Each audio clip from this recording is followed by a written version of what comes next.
Hey, let's start the show. For Thursday, June 23rd, 2022. Welcome to This Is Only a Test, the official podcast of Tested.com.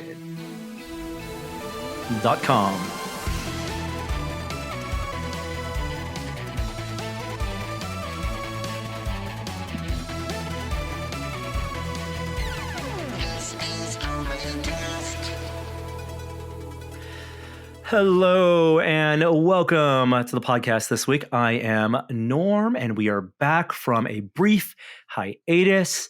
Last week we were off. Kishore was traveling. He was back home with some family and I had, family of my own to to take care of, to spend time with. I had 2 sick children. We had a stomach flu go around the household. So unfortunately, no podcast last week. But as I promised on Twitter, we have a special episode this week because joining me for a duo cast is none other than Jeremy Williams, formerly of this parish. Jeremy Williams. How you doing, Jeremy? Hey, Norm. I hoped you'd never. I thought you'd never ask.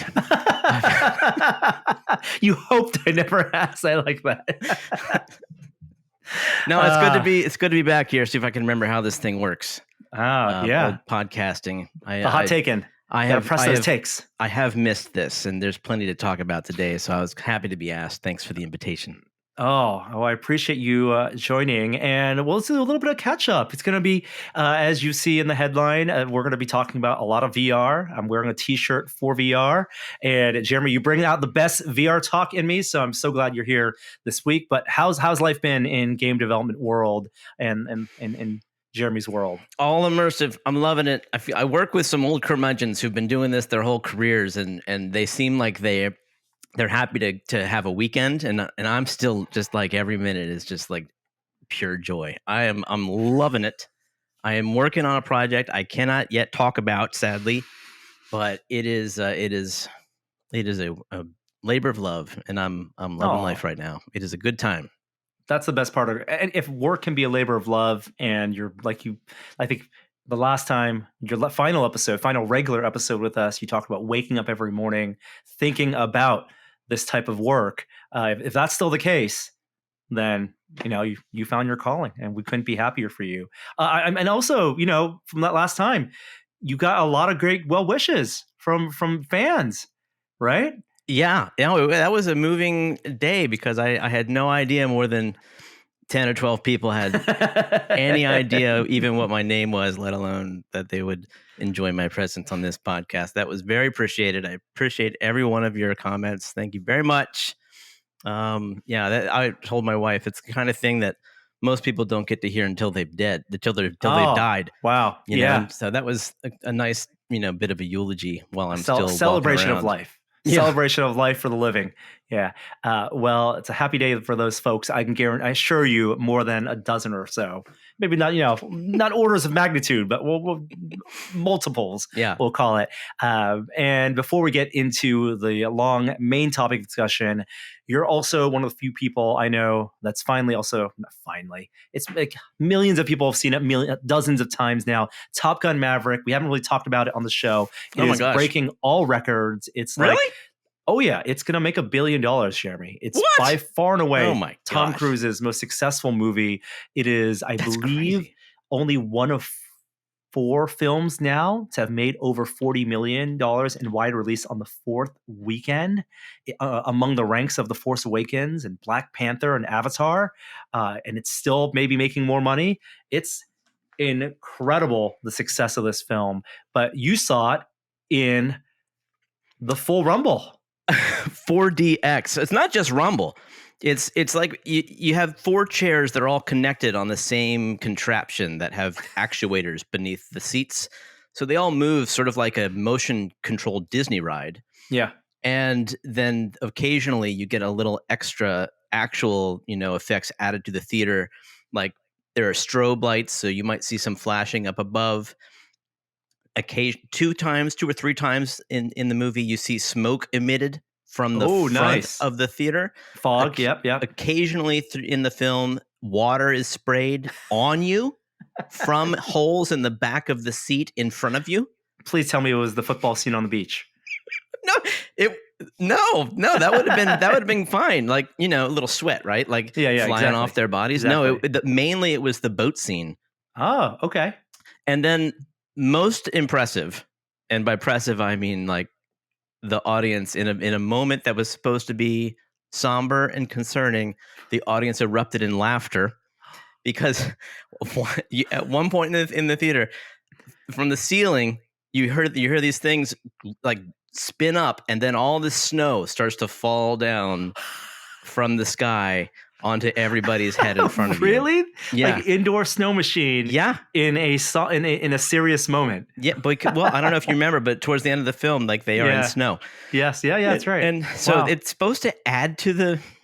I don't know what it's supposed to do, man, but it's the kind of thing that it's just for fun, I suppose. I don't necessarily recommend like seeing a movie that you care about in 4DX, but it was interesting to see what they do. And I wonder if the box office records that you're mentioning aren't because theater ticket prices are potentially much more expensive now for experiences like this. I think this was probably $20. Yeah, and then there are a variety of the large format. This movie was not released in 3D, so there wasn't any 3D upsell. Interesting. But it was definitely a large format sell, so it was a big IMAX movie. The film was shot with certified IMAX cameras mounted in the cockpit of these planes that they leased from the Navy. The least time on, right? They didn't actually fly. Tom Cruise was not allowed to fly any of the actual military aircraft, except that plane at the end that he flies in, the one he's repairing. That is his personal Mustang that he flew for that final shot. So that was Tom Cruise's plane. That is Tom Cruise's plane. Wow. And that's him and Jennifer Connelly flying, and actually him, because it's his plane. I think they said most of the film was shot on a training base or something, or a big airfield that they rented out, and he flew onto set for the duration of the shoot on his plane. I hope he buzzed the tower. I mean, Maverick. I mean, would it be any other way? I will say that D-Box is much preferable. Like, I don't know if you've seen that. That's just a moving seat, and you can control how much you want. There's actually a thing on the side. Oh, by the way, in 4DX, you can control whether or not you get the water sprayed in your face. That's the one thing you can control. But in D-Box, you can actually control how much motion you get, and that is a per seat actuator, which makes it much more custom. Right. And it's also a lot more refined. It's sort of like the difference between like a haptic linear actuator and a rumble motor. Like it feels like they have a lot more control with D-Box. Yeah. And you said it was multiple seats like connected in 4DX. Connected in 4DX, but was it an entire theater of these rumble seats, or was it one row out of a standard seating arrangement? I think it's the whole theater. It must be because you got the snow. Like everyone's going to get the snow. Yeah. Yeah. Okay. Oh, and wind. There's wind, and that was funny too because they have to spin up the wind. Yeah. So it's coming because whoever programs the wind has to turn it on about 5 seconds before the audience is supposed to feel it. So you hear this. It's a weird experience, but I'm not sure if I'd want to do that as the first time watching a movie. That's how I saw Top Gun. A follow-up. The large format, so there's like the Cinema XD. There's also that Screen X we talked about, where the studios have to deliver if they partner with the Screen X exhibitors. They have to actually deliver extra footage on the left and the right. It's a wider field of view just for select scenes, but it really kind of ruins anticipation for climactic scenes when they kind of start showing some extra stuff on the side. Something big is coming. Something big is coming up, and it doesn't really wrap your field of view because the movie theater is long, so it's like it's a forced perspective look, right? Because you have these long side walls, and it's not for the duration of the film. It's only select scenes. So I wouldn't recommend Screen X. I would recommend IMAX. XD I think is fine. IMAX, it is a larger aspect ratio, but a lot of those true IMAX screens. So I don't know if Kishore told you, I got to see Top Gun at the Smithsonian National Air and Space Museum. Wow. Yeah, we were there in DC a couple weeks ago. Which one? The one by Dulles or the one in the mall? The one by Dulles. Wow. It was the Uvar Hazy Center. It's the largest IMAX screen with the 4K projector, laser projector that installed 5 years ago, I want to say. Nice. But it's the one that's in the building where they have, the space shuttle, one of the space shuttles, Yeah. and where they have a Blackbird, an SR-71, and so you have these incredible monuments to aviation. And then the museum closed at 5, and we rolled into a 5:10 screening of Top Gun Maverick, and it was packed. It was packed. That must have been great. Was that just a public showing there? They do? Yeah. It was their first movie, I think, back to, in the lockdown COVID times, and it was, they couldn't have chosen a better movie. Yeah, right. That's the way to see it. I think you made a good choice. Yeah. So I'm glad you were able to share that 4DX experience. The movie's still in theaters, still doing gangbusters. And so I got to find time for Danica to watch it, because it's a throwaway. I love it. Love the experience of watching it. One more bit of news I'll talk about. Lego had LegoCon this past week. So at the Lego house, their big museum, their headquarters museum they have in Billund in their headquarters city, right? In Denmark. There's this, it's like a famous architect designed it. It kind of it's very brick-like in its design. I'm doing a terrible job describing it. I watched the Toys That Made Us about it, and they were building a tree in the center of their staircase at the time. Yes, exactly. That's that building, right? It's a Lego house. Yeah. And it's a monument to all things Lego. It's exhibition. It kind of looks like Lego stacked together, but it's these white walls around it. It's like, kind of weird shapes. There's a vault at the bottom, but they turned that facility into a virtual convention, and they announced a bunch of sets, including for their 90th anniversary. They're bringing back some redesigned classic sets, including the 90th anniversary castle, the Lions Light Knights Castle. That's the big one, because that's, I think, $400 or so. It's expensive. It's massive. It's 4,500 pieces, 4,500 pieces. Doesn't look like it, does it? No, but it must be big, because the Optimus Prime is like 1,000 pieces. Yeah, and it's sizable. And I think that's because when you had the old Lego castles, we all kind of grew up. If you're in the 80s, you remember the classic Lego castle set with all those flags, right? The flagpoles, the blue, the brown sticks, or the long wavy flags. But the walls were like individual brick pieces. They were thin, like molded walls, right? These silver or the gray walls. Here, you're actually stacking bricks, and there's exterior brick details. There's actual it's weight to the walls and the ramps and all this interlace, foliage to this big playset that I believe also folds in. So folds out and folds in. So it can be a monolithic castle, as well as with an interior and rooms and a courtyard and a moat and a drawbridge and everything. It's cool. And this and the other one you're about to mention are non-licensed IPs. Like, I love that they're making these expensive, big deals out of classic Lego models. I love, because it is all about the imagination at that level. It's not about borrowing someone else's imagination.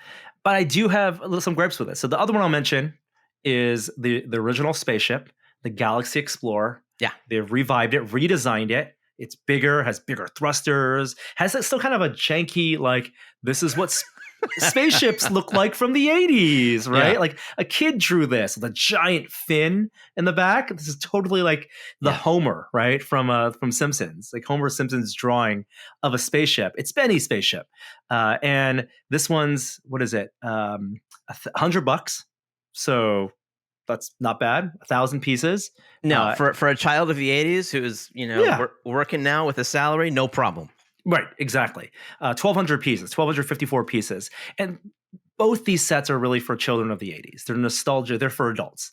And that's my kind of gripe about this, because the thing I wanted out of a new take, if I was going to spend $400 on a castle, was not something to build the Lego castle, but to then spend time with my kids with modern Lego and go use our imagination and build a giant castle playset. And you can't really do that with this castle playset.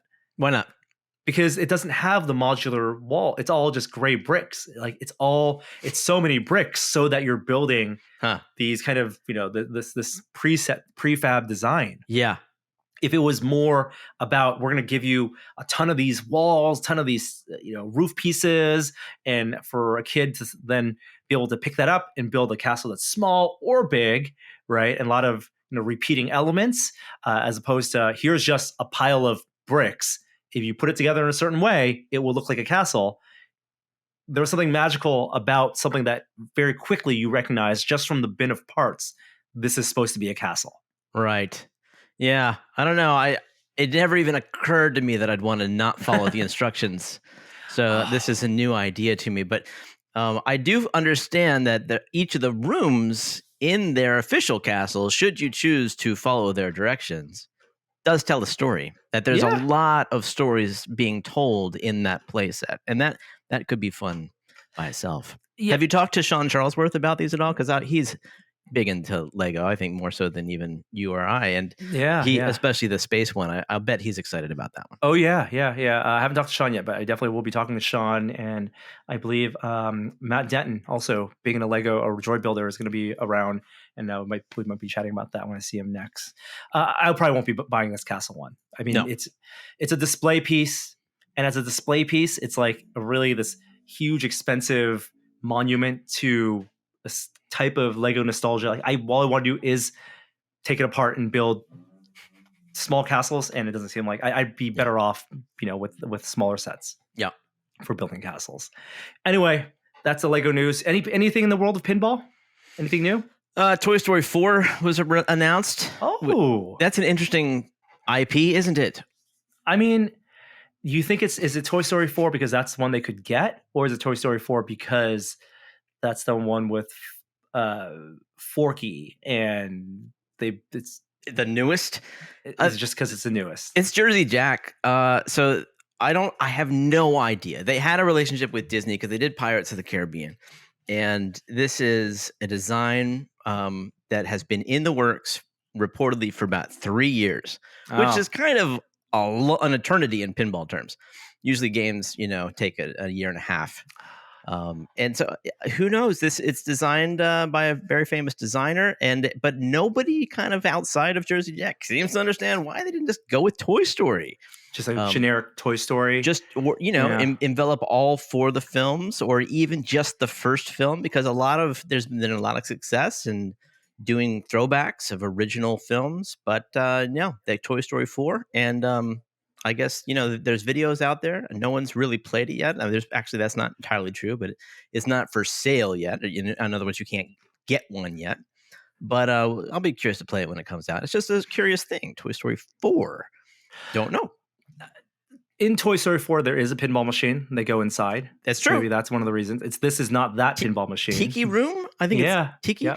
But no, it's not. No, but there is that game in it. In the pinball games, there's a screen in the upper left that it looks like you can unlock, like Tiki mini pinball, and play that on the screen, like a video pinball version of that.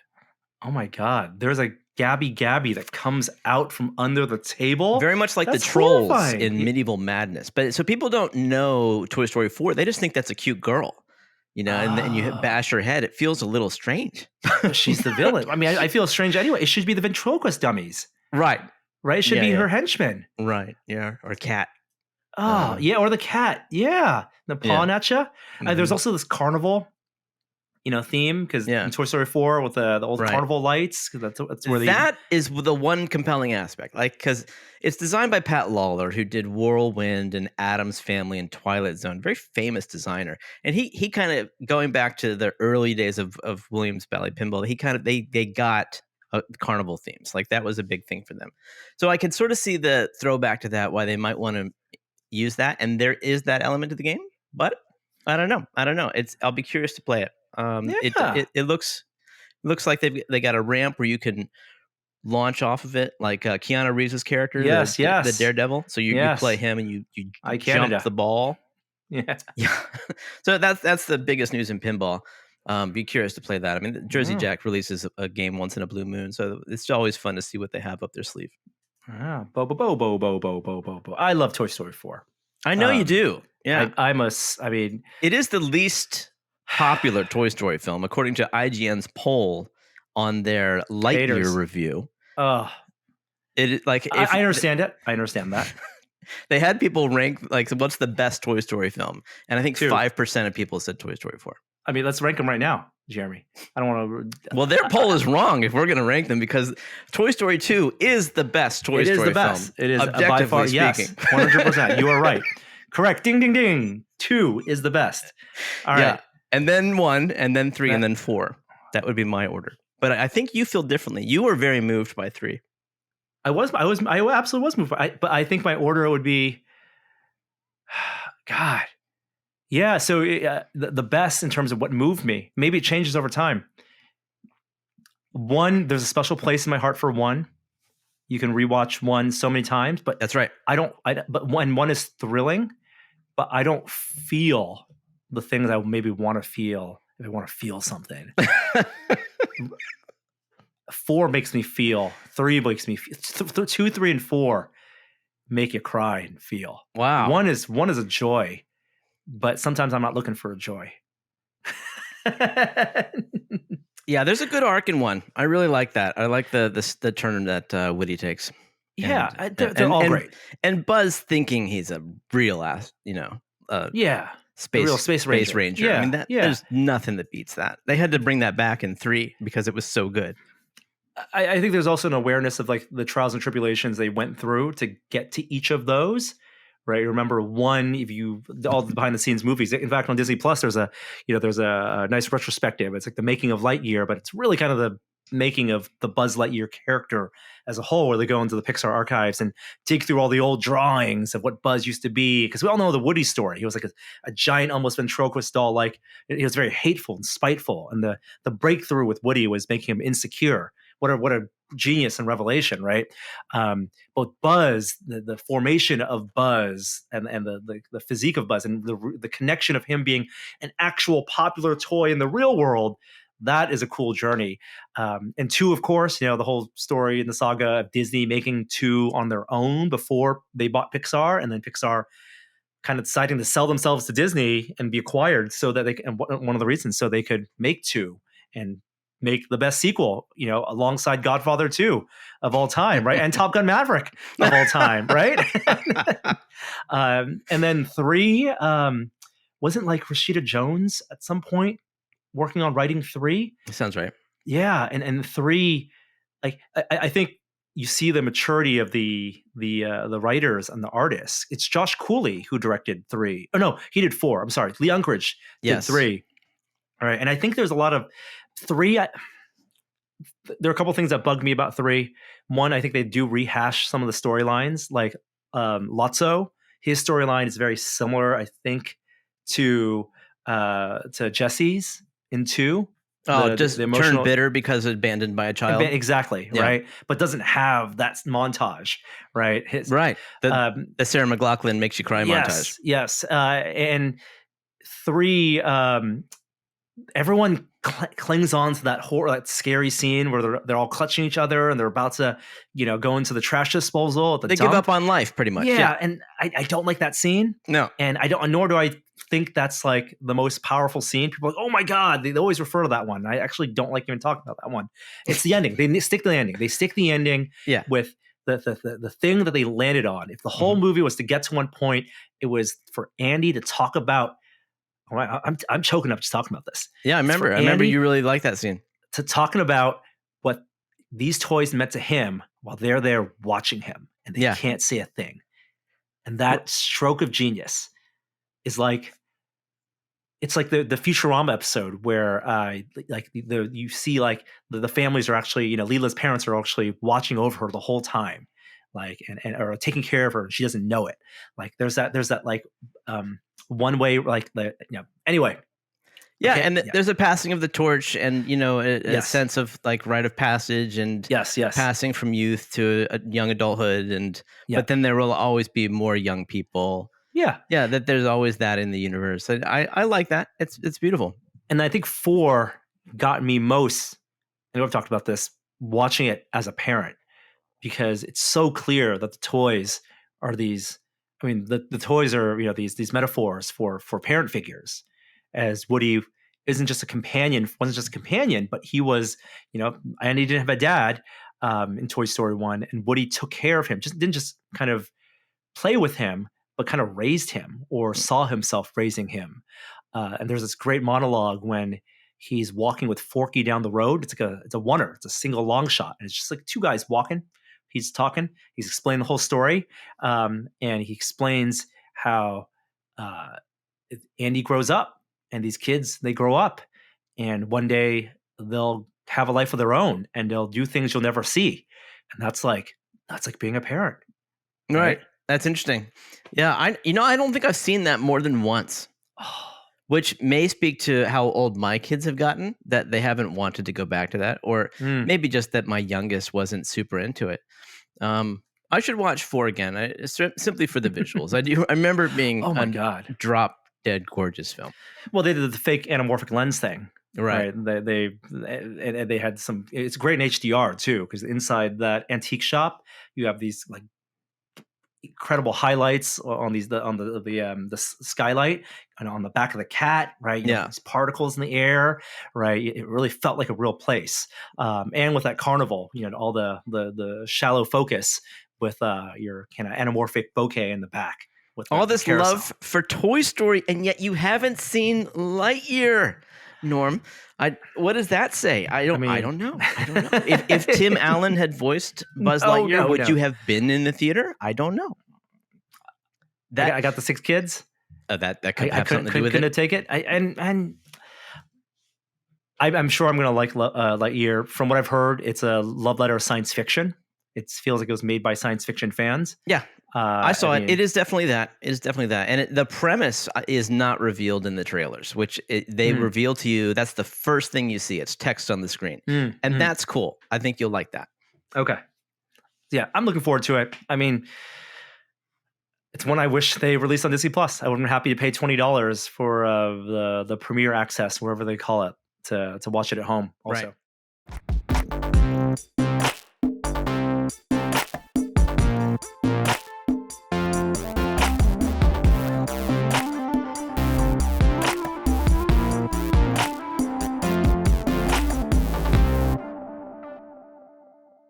But anyway, we've gone long enough to bury the lead.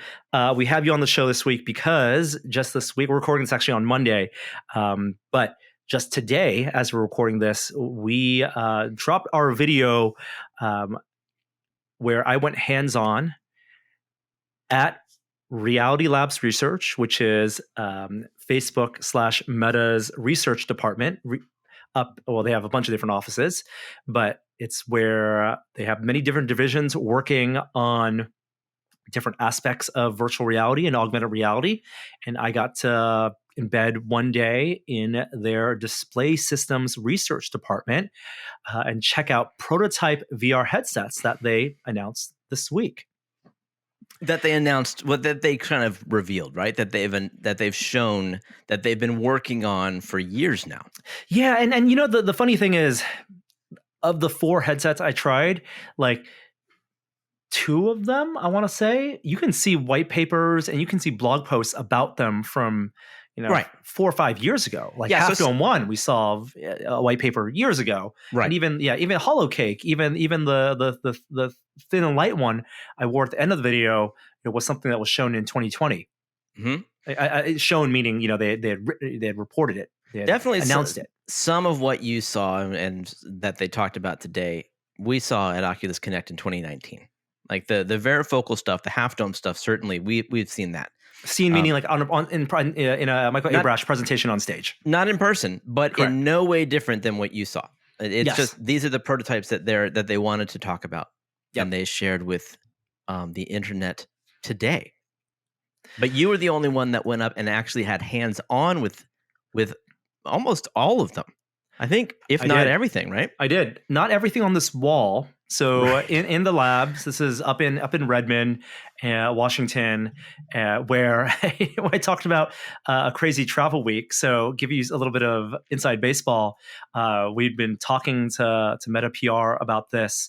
They offered us the exclusive hands-on time with this and told us that it would all be under embargo because they were going to announce the news of these headsets, and the timing was very tight for this to work. And so there was a week and a half period where I drove down with the family to Star Wars Celebration for Memorial Day weekend, drove back with the family on a Memorial Day. The very next day, got on a plane and flew up to Redmond and spent a day there, and then flew back, and then went down to Monster Palooza down in Pasadena for an afternoon before going on a red-eye flight to Washington, D.C.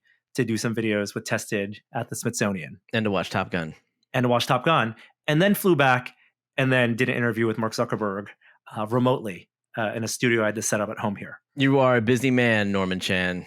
And then edited that piece, and now it's on the internet. Hey, by the way, your interview with Mark Zuckerberg. Yeah. First of all, you get street cred from my 15-year-old who walked in this room and looked at the screen and his mouth dropped. Like, is Norm interviewing Mark Zuckerberg? He couldn't believe it. So apparently that means something. So well done. All right. But you need to hire Mark Zuckerberg to manage your audio video, because his audio was freaking good. And he was his video team. Yeah. Oh, yeah. Oh, you think he has people working for him? I think he has people. I think he has some people working for him. Yeah. You know who I got working for me? It was just me. I had Danica help me set up cameras, and it was her office. Which as we got into the call, Mark Zuckerberg complimented the office, or asked me. It was very nice. Maybe he wasn't interested, but he asked about the shelves. It's my wife Danica's work office, and it's her stuff for the stuff she makes. I legitimately want to know what his mic setup was, though, because he had no lapel on and he wasn't using earbuds. It was some sort of boom. I mean, it had to have been just off camera. Yeah, it was nice. It was real nice, and he had 2-camera setup. Right. I was talking to his production team because we did a pre-call to talk about how the camera setups would be, because we did this technically over a Zoom call, like a video call. Yeah. But we recorded the video locally, and then I got sent 4K footage. I recorded 4K with 2 angles, and then created a mix of it. Did you guys look in the camera? Because you looked like you were making eye contact, but of course you weren't looking at the Zoom, or else you would have been looking off camera. This is something that people have to figure out, right? Productions have to figure out doing remote interviews, and you've seen different ways that people have done remote interviews. I believe he had a teleprompter set up, or where he could see through it. He could see through it. So it wasn't for text, it wasn't for a script or anything, but where he could look at the image of my face and look, into the image, but actually that's where the camera lens was. Mm-hmm. And they were using, just probably nice, like Sony FX6 type cameras, like our highest quality camera we have at the Tested office was just their standard webcam. Right. And I had the similar podcast setups using this camera I use for podcasting, and I have a monitor above it where I was mirroring my laptop. And so I could see his face, and I've trained myself over the course of doing these videos and podcasting where I can look at the lens as I'm doing right now. But I can have in my field of view, like if I look up, just to glance up, it's not too far off eye line. Wow. And I can sense if someone stopped talking. I don't think anybody thinks about that. I mean, honestly, like I think I'm asking a question so in the weeds that nobody cares, because I would have never, I never look at the camera. Like, that's something I don't even think to do. That's very professional of you. I admire. It's called being a professional, Jeremy. Yeah. I did have a second camera set up, so we could cross cut. And so in that second camera, it gives the illusion that I'm talking to a laptop. Right. Yeah. So or not the illusion, but it gives the understanding, the context that I am looking at a screen. So, it's clear that we're obviously not in the same room. Thank you for the tangent. That satisfies my need to know these things. You did production for a while. So you really got to test 3 new frontiers. You got to test varifocal lenses, which is moving a screen or lenses that can move in 3D and allow you to focus on things much clearer that are close to you than things that are in the distance. You got to test HDR, and you got to test high resolution, but all on different headsets. Yeah. Oh gosh, and there's so much to say about each of those. So we'll start with Varifocal. So what I used was Half Dome 1, which isn't even their latest, Varifocal example, but it's the one they've had the most they're the most confident in terms of the engineering. And one of my takeaways from it was the Varifocal series of prototypes really was an perfect exemplar of how fast they could iterate. It was like a year for them to go through each prototype, and how competent their engineering team is. Because the people I talked to, whether it was Doug or Phil, these are scientists. These are guys with PhDs who have studied optics, right, their whole lives. Yeah. But they're not necessarily electrical engineers or mechanical engineers. So they come up with an idea. They'll do the math for the optics and for what they think, okay, this idea can work. If we just move a centimeter of these lenses and we can shift focus by this much, they'll sketch it out. And there's a whole team that I never met, and a whole fabrication prototyping facility I never met, of engineers, of hardware engineers, who are then doing the 3D modeling, of then doing the rapid prototyping, of using SLS 3D printing, and generating and sourcing components, right, to actually make these physical prototypes and multiple versions of those, so they have the team can then run their studies, and they may only make a handful of these and then move on to the next one. I was really struck by how legitimately on the frontier they are. Like, I'm not sure why Facebook wanted to release all this information. It seems like that's a conversation we should have maybe in 20 minutes, because that's it. I am curious about that. But I legitimately, in watching this, I was struck that like there is no there's nothing online that they're improving on. These are not concepts that they are building and making better. They are trying to figure out how to do things that have never been done before. Like how do you solve combination conflict? They came up with 2 or 3 completely different ways to go about it. And they're trying to figure out, well, which one is less noisy, which one is less bulky, which one takes less power, what are all these trade-offs? And like they can't even theoretically figure that out. They have to build it, and they build these prototypes. And building the HDR screen, like that is something that nobody's done before. Like making not in a VR headset. I mean, at least according to them, they believe that is the only HDR headset in existence. Well, HDR is a spectrum, right? Like TVs call themselves HDR 1000 nits. If you listen to Jeremy at Valve, he did a talk years ago about they had made a HDR prototype, and he couldn't go back to anything. But I don't know how many nits that was. So I'd love to chat with Valve at some point and talk about their prototypes with HDR. So these are known problems, I think, with people studying VR. I think that it's just about who wants to invest enough resources and give enough runway for these R&D teams to try different approaches. Right. And Varifocal is a great example, because you saw 4 different mechanical solutions, right? From a speaker style solution to a solution that worked well, only if you weren't, by using gravity, right? Or where it was like a spring system, like a flexure system, right? Like all these like mechanical solutions for, like you said, weight and for sound. And then they were able to pivot completely and find a electronic solution with polarizers, with stacked polarizers. And now they're trying to, and I didn't get to try it. What I got to see was like, it worked in terms of like looking through something on a table and seeing a focus change as like this control board was switching on and off the layers with 32 potential different layers. Exactly. And you saw in the video, like they were trying to figure out like, can that be smooth enough, right? Can the transitions be smooth enough? Are the trade-offs such that you don't lose too much light? Because how then would you combine that with, if you needed to reach a benchmark for clarity and for brightness, right? Which solution is going to marry best with something that needs to meet the profiles of this HoloLake, system they have at the end. Yeah. So like none of them felt like they were the solution, but they were all these long, incredibly thought out, built and researched and tested paths and explorations down one way to solve it. And if anything, really like cool.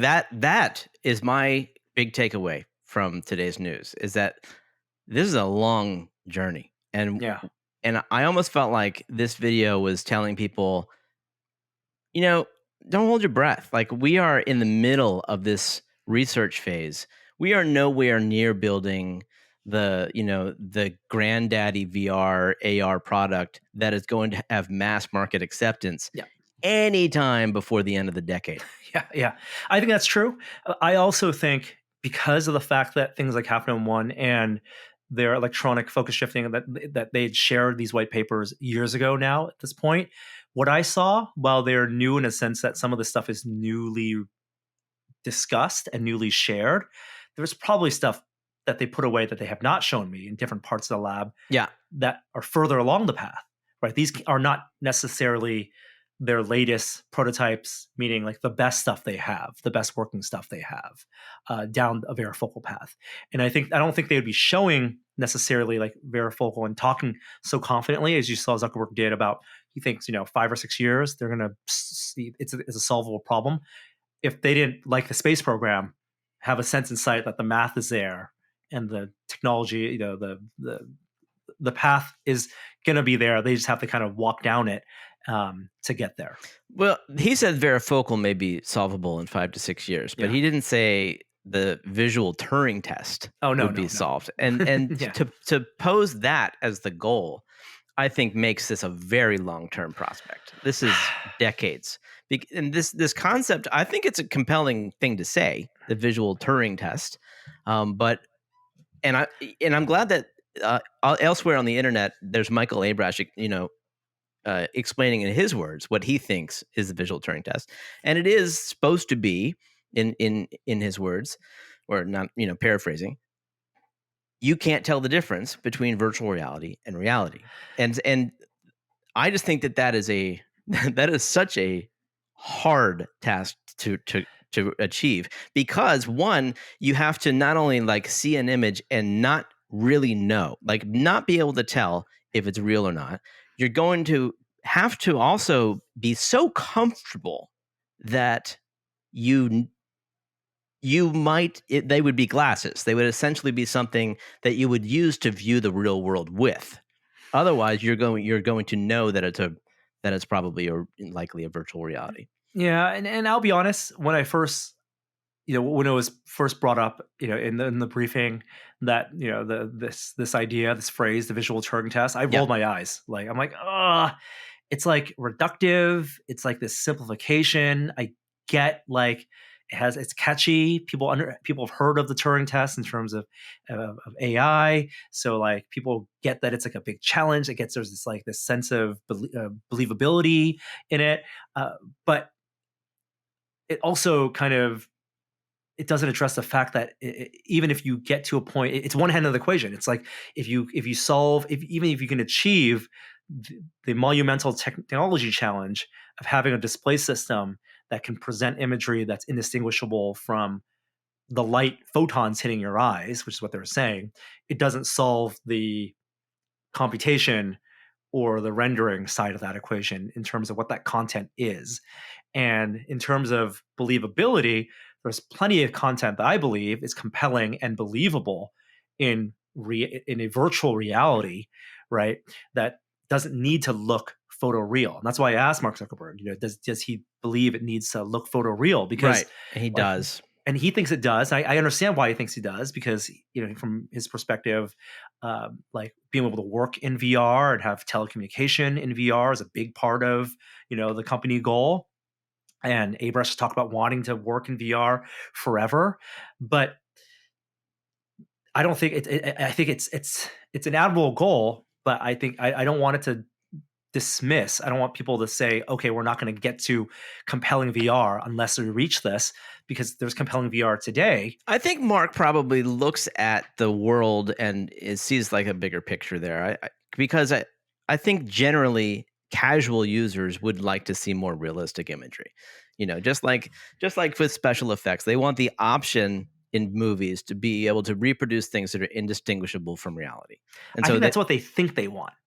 People. I think that's what people think they want. Right. My bar for it is more of, I want to be less distracted by the fact that my brain knows it's looking at a screen. And I think you're right. I think you're right, and I think that they are probably ignoring the very powerful experience that people have with today's technology, which is you can and go eat today's. You don't even need today's technology. Go back to before there was a Vive, before there was a Rift. Oculus famously did internal demos where they would have somebody stand on a plank that was on top of a big pit that was textured with web graphics, like website screenshots, and it felt to people like they were standing on a plank above a pit covered in web graphics, and it was terrifying. Like you can create that lizard brain reaction inside people with minimal graphic fidelity. So I'm with you. I think it would be nice in order to get all the things they're talking about, higher resolution HDR and Varifocal, but I don't think that it needs to look photorealistic. And it's totally fine if I think it's great, obviously, that they're going to spend the money and have a teams devoted to pursuing display technologies and optical technologies to get there. I just don't want the public perception to be that VR isn't going to ever be ready until we reach that point. Right. It clearly isn't the case. I just think that the idea of this, I can't even imagine being fooled. Like there's one example in Ready Player One, the movie, where that happens. When the kids hack Sorrento's headset and they appear in his office and he thinks is in reality, but they're actually still in virtual reality. And they talk to him and they interrogate him. They get the information they need till he figures out, oh, he's still in VR. He didn't realize it. That's what they're talking about achieving. And that to me is that I wonder if we'll get there in my lifetime. Like, honestly, that is not something that I necessarily expect. I think it's an interesting goal, and maybe we won't. Like the Turing test was coined in 1950, and 72 years later, now we have a Google engineer who says an AI has achieved sentience, and everybody says that's not true. I'm going to say like it passed the Turing test for him. Like and that's the important part, right? Exactly. It's about perception, exactly. Not about it doesn't say anything about AI or sentience or consciousness. Exactly. It's more about the eye of the beholder and whether the person can be fooled. Right. Yeah. So I don't know if we'll get there or not in my lifetime. Maybe not. But dull your senses, Jeremy. As you get older and you become less perceptive. Yeah. In all your senses. Resolution is like bar least, is lowered. Resolution is least on my priority list. Right. Then the bar becomes lowered. But anyway, tell me about which, like, now that you've experienced them, it sounded like HDR made a big impact on you. It did. If you could have, put all your resources into one of those aspects for Quest 3, which would it be? It would probably be, it'd be resolution first, right? Oh yeah. And resolution is it's another place where they feel confident there's going to be this incremental improvements. And we have, Vario headsets that we've used today, right? Where even their Aero, which is their more prosumer targeted one, has a 35 PBD. And I played Half-Life Alyx on it, spent some time, and games look incredible. And everything looks just so ridiculously sharp to a point where I'm not thinking about like these phrases. I never want to have to think about screen door effect ever again. And when people say OLED versus LCD and pixel arrangement, these are things that we never want to have to think about. And which I think, like, if you look at phones, we don't talk about phone screens in the same way. Yeah, we talk about brightness, we talk about contrast, but no one's talking about, pentile arrangement of OLED panels on phones versus an LCD, arrangement. They're just crisp and sharp, and they look like they're bright, and you can't see the pixels. And that's kind of where VR, I feel like, is heading. The retinal display one was really interesting because I could turn that knob you saw in the video, went up to 54.5, almost 55 ppd, and so this was a 3000 by 3000 pixel display. Did it use foveated rendering? It did not use foveate rendering. So it's high res everywhere.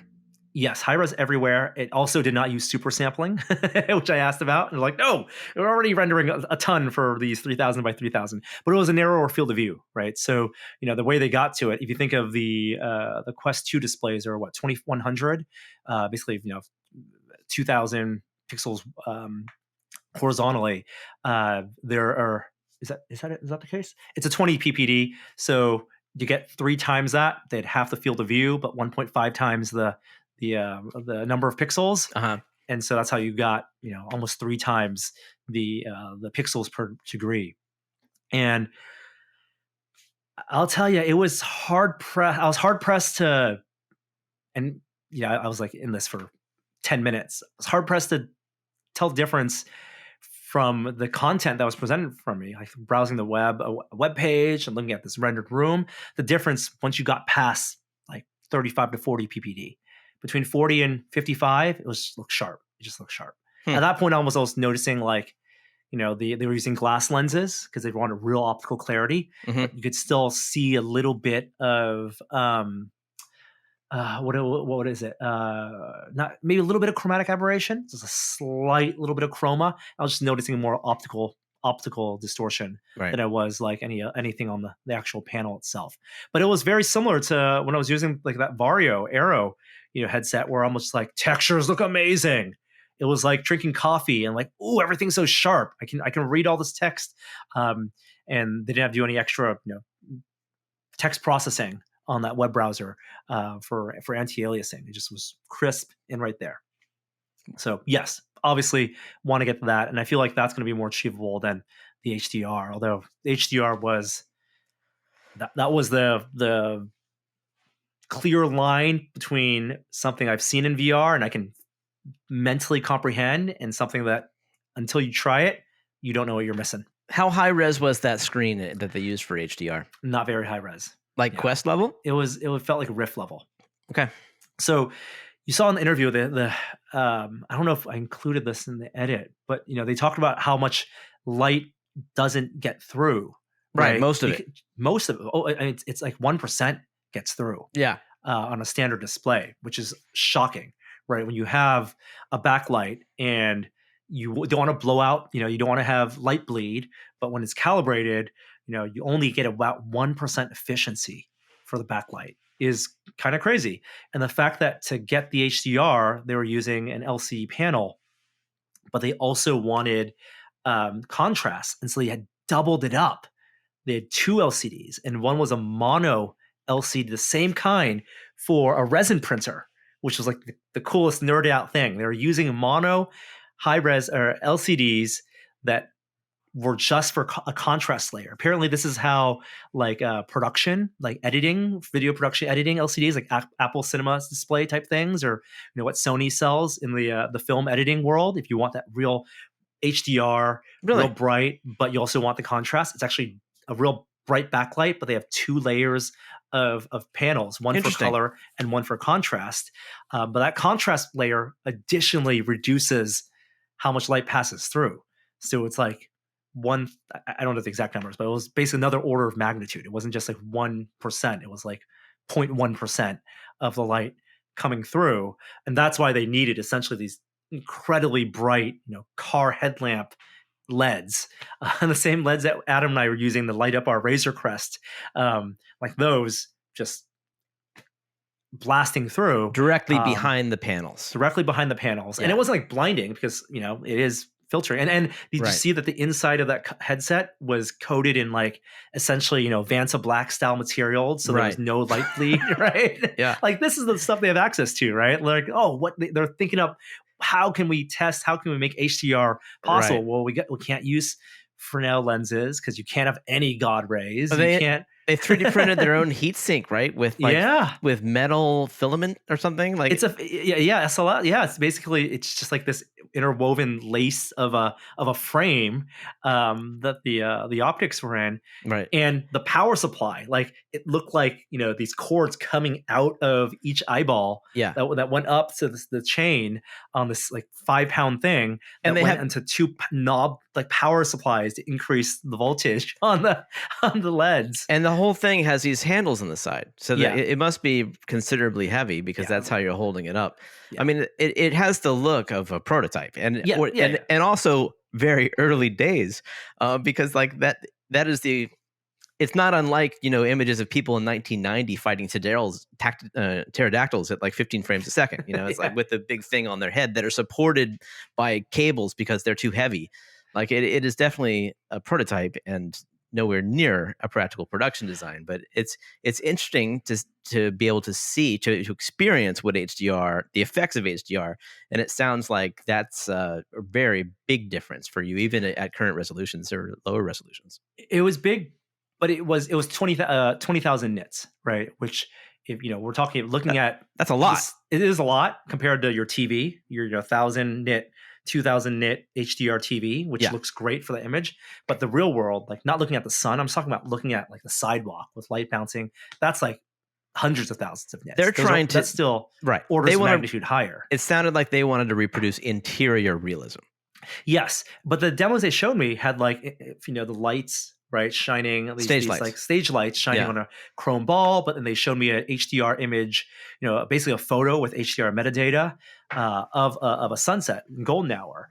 And it was true that how I explained it in the video, I got this illusion of depth. There was just more, depth to the image, because in the highlights, in a place that normally would be flat and washed out, I got to see a gradient of luminance. It must have made, like, I imagine at some point, light, HDR is so bright that it does cause your iris to respond in a way that TVs and cell phones just don't. Yeah. So that must be a part of that, brain mechanism that creates a sense of depth. Physiologically, I felt my eyes adjusting to it. Yeah. Which is really cool. Like, I felt my eyes not squinting at it, but like just naturally the subtle ways in which your eyes adjust. When a light is on versus a light is on. And it made me think about, the exposure shift when, like, in a movie where you're inside, you're opening a door and you're walking outside, and the exposure has to completely adjust, right? Like in video games, that's completely emulated, right? It's like it's tricking your brain. Oh, okay, you get this natural fade in. It's like every video game has that moment where you're opening a door and you're going out into the brightness of the world. BioShock, I'm thinking of. But here you can actually do that. You can do it in a more believable way, but you still need the video game illusion to compensate for that, right? You still need the graphics to actually, in software, change exposure to do the fake exposure change, because it's still not bright enough. Right. Does that make sense? Yeah. Yeah. I mean, it's a scale. I mean, I'm sure that it would still be more impressive than the current totally technologies. And I think that's both that and Varifocal. Like, again, Varifocal, I think I mentioned it, in my mind, I was imagining it would be like a rack focusing thing where like, they'd render the game flat because you don't need to do fake defocusing in the background, because you let the lensing actually take care of that, right? But you actually, the game doesn't know the way they designed it. The game doesn't know that the lenses are varifocal. It's all done in the compositor, in the SDK. And so you're still assisted by, these artificial lensing elements, the blurring in the software. Yeah, that makes sense. Done by eye tracking, in addition to lenses actually defocusing what's on the panels. Right. Yeah, I imagine that makes sense. It feels very much like Apple's experiments with what do they call their photography? Programmatic photography, computational photography. Like that. That is going to be a huge boon to Apple to be able to apply that research to this kind of technology, assuming that Apple has is developing along the same lines internally. Yeah, and the very end, that last headset I saw, it's called Hollow.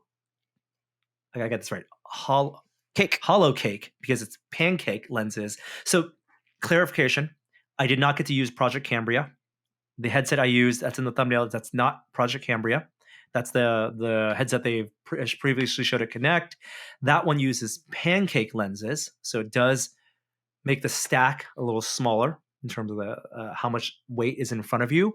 Hollow Cake is a next generation beyond that in terms of the type of optics, and what experience is closer to Rift, but the how much headset is in front of me was even more compact, because it was a holographic Pancake lens. Yep. And so Cambria will be using a Pancake lens. Hollow Cake is their first experiment using a holographic pancake lens, which needs a laser backlight. So not a traditional backlight. It's a laser backlight that goes through, I believe, the stems of the headset from the sides that's piped in. And I think there was a white paper they talked about how if they get this RGB laser, you actually get more vibrant red, greens, and blues. And I did Beat Saber in that hollow cake, and it looked very nice. Good contrast, very much like the OLEDs of a Rift, but I would not say it was life-changingly vibrant in terms of the blues and the reds. Mm-hmm. Was it really light?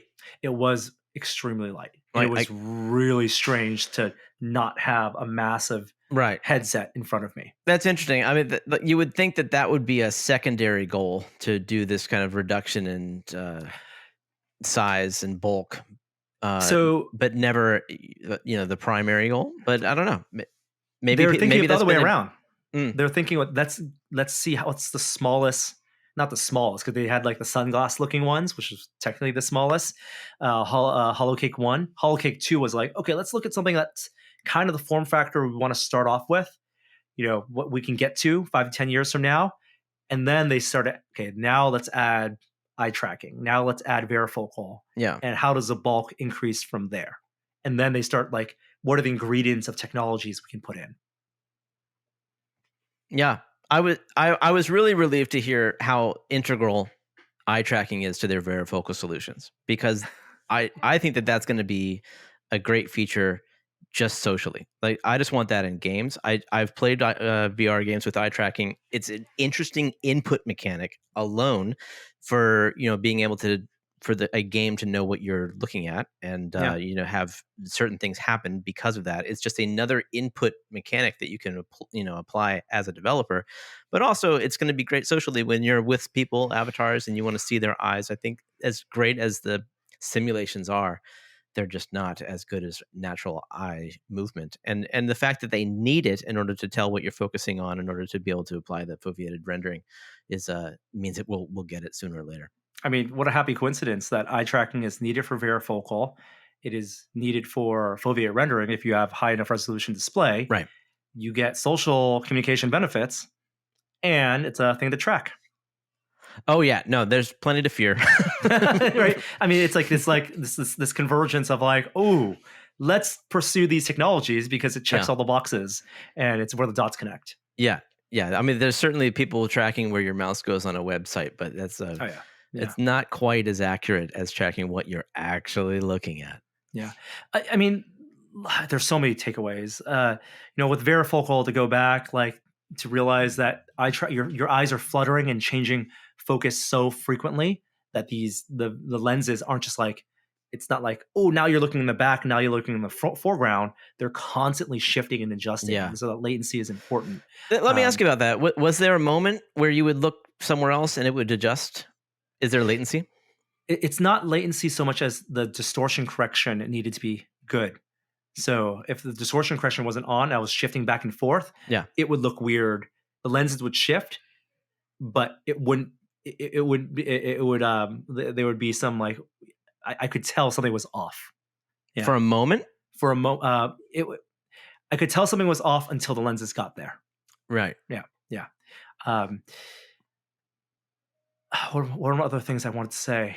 God, so many things. Well, we got to talk about, like, why didn't you seek Project Cambria? Because everyone would have assumed Norm's going to Oculus, is going to see something secret. It's not time yet. It's not time yet. So I think the other way to think about that is, why talk about technologies 10 years from now?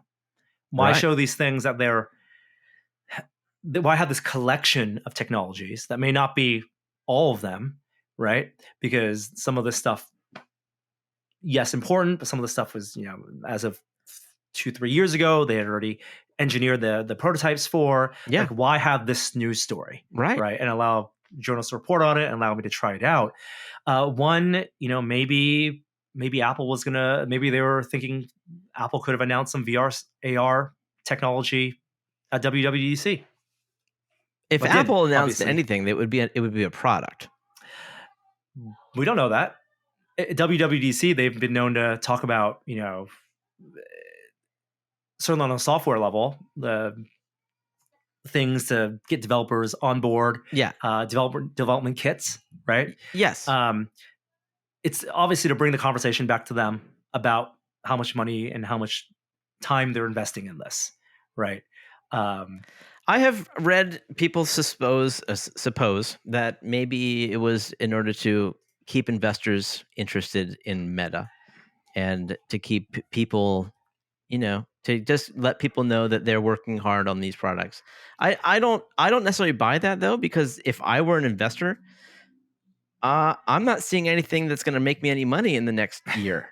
Here, this is not right? something that would entice me to Yeah. keep my money in Meta. This is something that I would say, oh, all right, maybe I'll come back in a few years when you're about to release a product, which is when you actually make money on these things. The research and development is an expense. So I Maybe it's don't. to show that expense because they had, they did say that they were putting so much money and so much, people that on so many people on this. Um, it's kind of in that weird time that they're not doing an F8 this year. And so they would have been showing something, But they are doing a Connect, right? but they are doing Connect. So if they're going to save Connect for Cambria, Yeah. then this is the time to get people excited about something, but also very clearly not make any promises about product.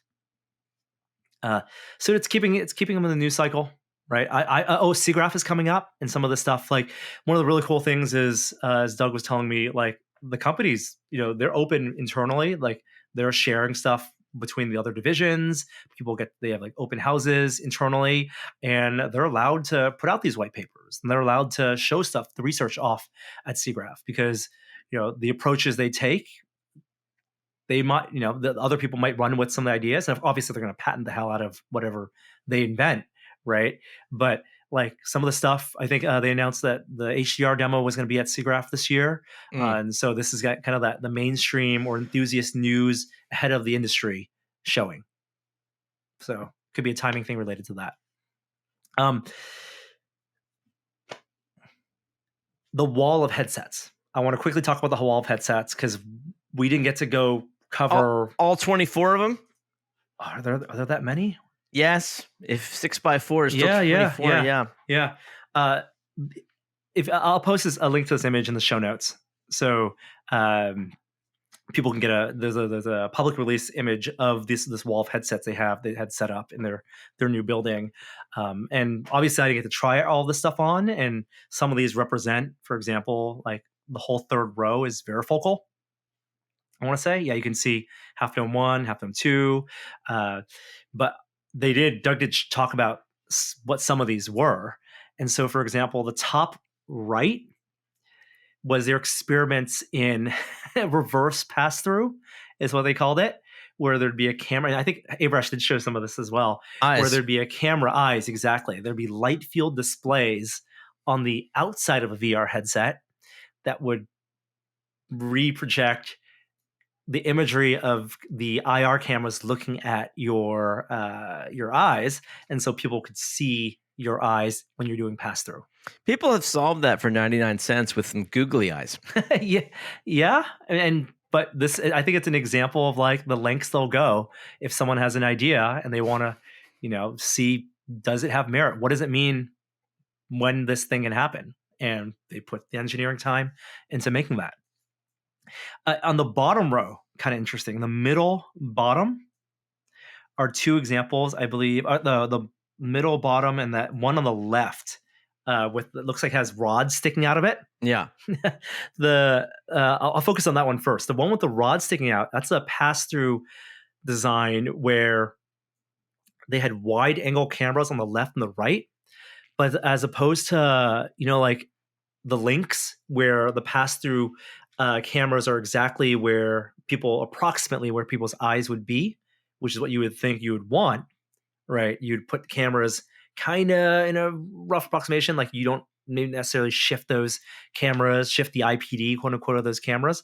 Instead, they had the cameras on the outside, and then they remap them based on where your eyes were when you calibrated your IPD. But the reason that the camera's on the outside is then they could also recede those cameras to be at the same plane as where your eyes are, because it's easier apparently to correct lateral misalignment than it is depth misalignment for cameras, Wild. right? Yeah. And another example of that is the one that looks like a big rectangle on the bottom row. Mhm. That's another example of pass-through, where to get the cameras the same depth as where your eyes would be Yeah. and in the same position, those are actually cameras on sticks looking into a mirror that's bouncing out into the world. And so it's the world imagery comes into a mirror and bounces into two stick cameras looking not at the world, but at you. And then they process the image. Does that make sense? Not at all, but I like that they're dealing with mirrors, and I kind of get it. Kind of. Right, right. This is what I'm talking about, where it's this cutting edge. Like I just think, and maybe you're just like, yeah, of course, it's science. Like everyone's cutting edge. But I envy these people, these engineers, because this is cool work Yeah. that is on that they're just trying things that, as far as they know, no one's ever tried before. There is no precedent for what they're trying to do. So they're trying to invent, forge that path and blaze that trail. It's cool. And it really is small steps, because it's not like Willy Wonka's chocolate factory where suddenly someone has an idea and it's solved the next day, and the first attempt at it is the solution.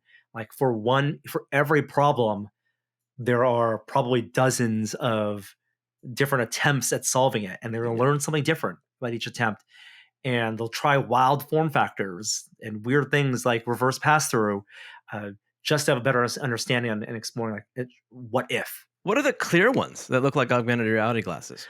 So some of them I think were more about tracking, and I don't think those. I mean, those aren't actual like waveguides or AR displays.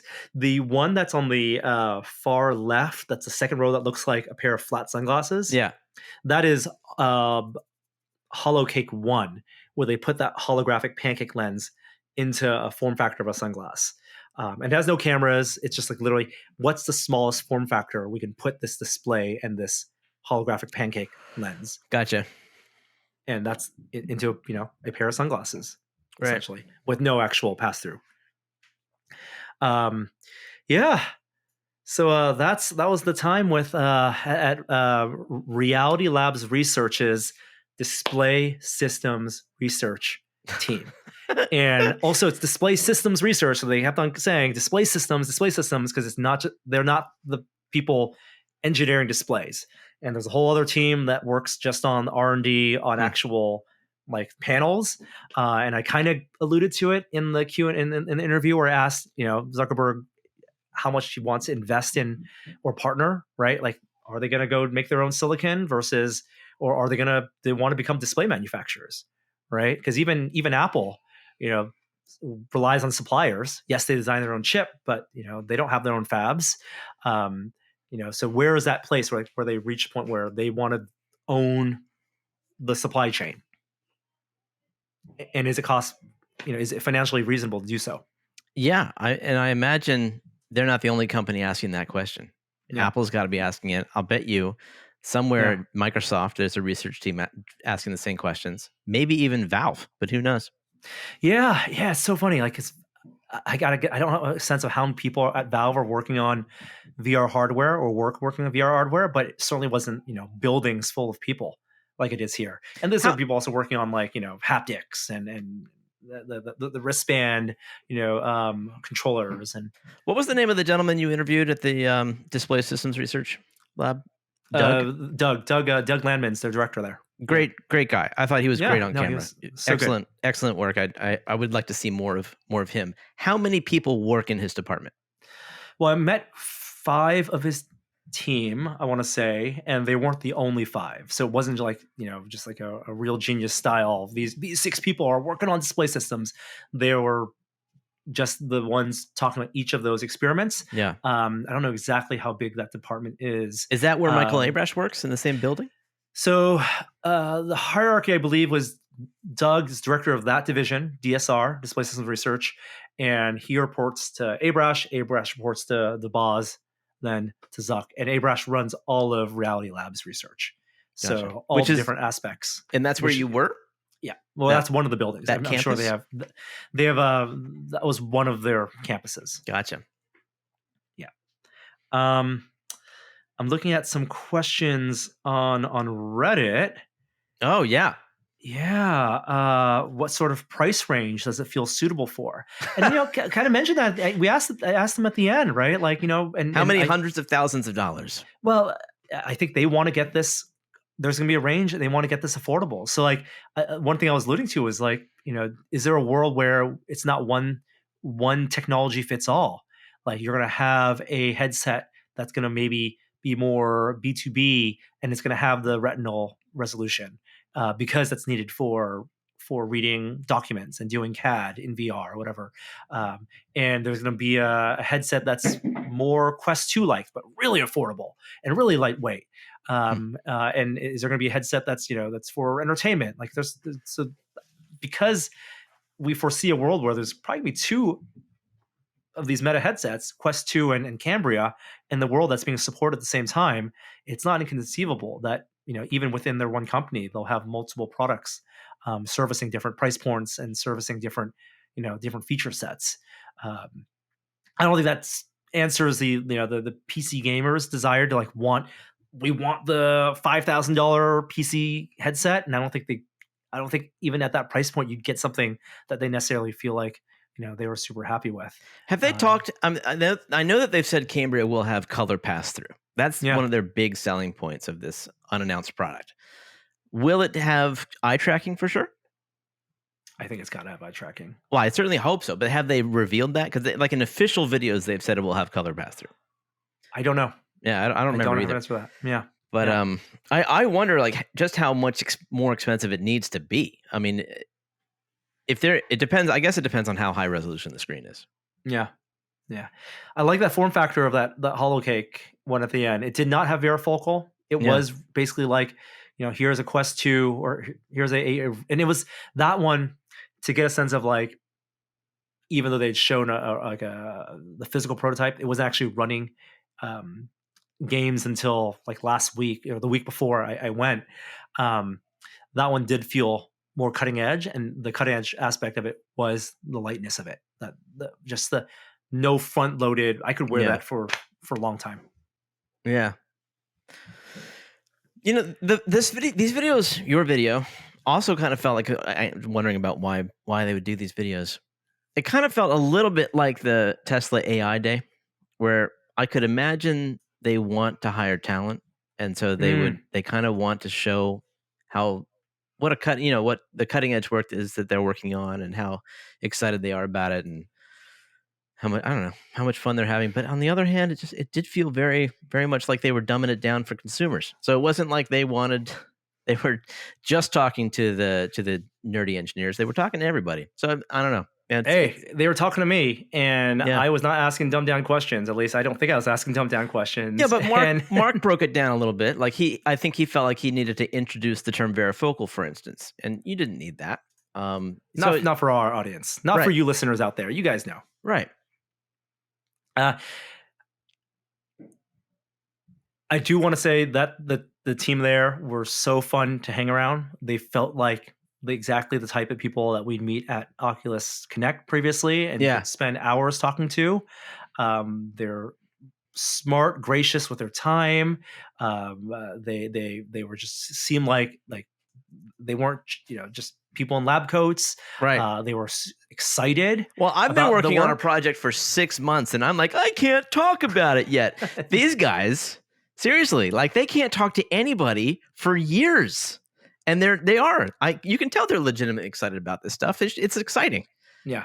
So I imagine this was a true release, like a really good experience for them to be able to chat with you about this, especially you as a VR fan. Yeah, and I wish I could have gotten more of the stuff we shot with them in the video we put out, and that's why at the end of that the Zuckerberg interview, I made sure to give a shout out to those guys and and have them thank them for us. But anyway, maybe we'll do a follow up at some point. There'll be Connect, there'll be Cambria. Jeremy, it's like old times. It's like old times. Yeah. Duocast. Yeah, I'll call you in a half hour and say, "Can we do this again?" I wasn't happy with my performance. I'll say maybe after the kids go to sleep. We've been doing podcasts pretty late these days. But that does it for this week. Thank you so much, Jeremy, for filling in while Kishore's out. My pleasure. Asking some great. It's like not just like the old podcast times. It was like the old projections times. Yeah. Right. And we'll get to go do a demo and ask questions about it. Hey, when you're editing together the show, you could put the projections musical oh my God. thing at the top or something. That's really funny. It's good music. Yeah. I haven't used that in a long time. I got to dig that up. I like that. I'll do that. All right. I do have an outro this week. This one, well, let's do a Jeremy one. Yeah. All right. I'll be back. We'll be back next week. Kishore and I will be back next week. We do have some guests lined up for the next month. So it'll be fun. But thank you all for listening. Hope you enjoyed that video. And I got to catch my breath and take care of some recovering kids. But Jeremy, any other shout outs for you? Gosh. No. All right. No. All right. Good to see you. Yeah, you too. All right. Here's an outro. Hi there. I didn't see you. That's it.